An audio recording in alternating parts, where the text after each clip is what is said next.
Kaabang-abang ang paparating na episodes ng Maging Sino Ka Man.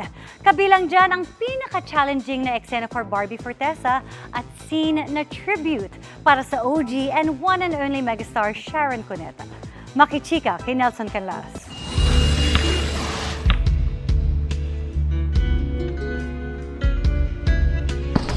Kung nangiti kayo sa mga eksenang ito sa primetime series na Maging Sino Ka Man, para kay Barbie Fortesa, ito na ang isa sa pinakamahirap na eksena na ginawa niya sa kanyang pag-aartista.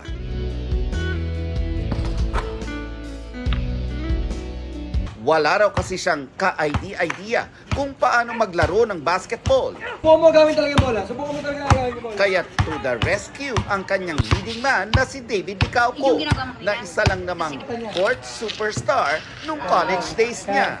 Kapag sila direct nagsasabi sila ng mga term na, oh, guard lang, oh, mag-layup.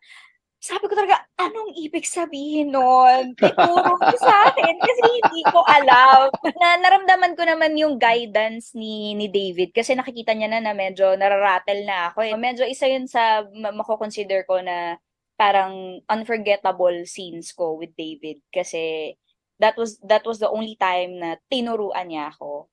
Naging maingat daw sila sa pag-shoot ng eksena, lalo't pisikala ng sports na ito. Kaya ramdam daw ni Barbie ang extra care ng pambansang Ginoo.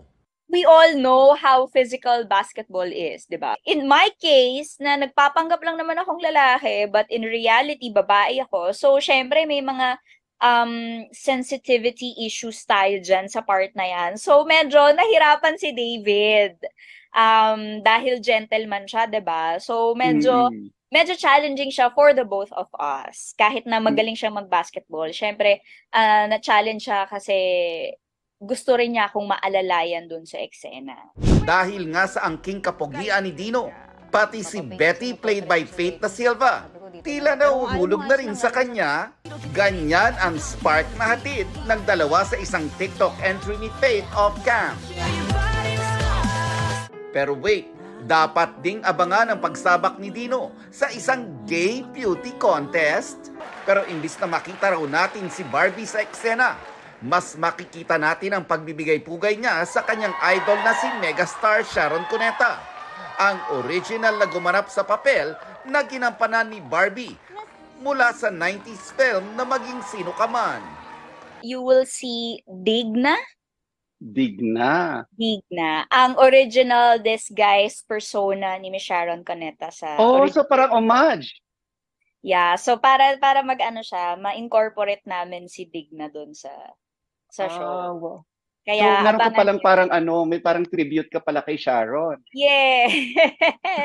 Nelson Canlas, updated sa Showbiz Happenings. Para sa mas mahabang chikahan, visit and subscribe to GMA Integrated News on YouTube. At para sa mga kapuso natin abroad, samahan nyo kami sa GMA Pinoy TV at www.gmanews.tv.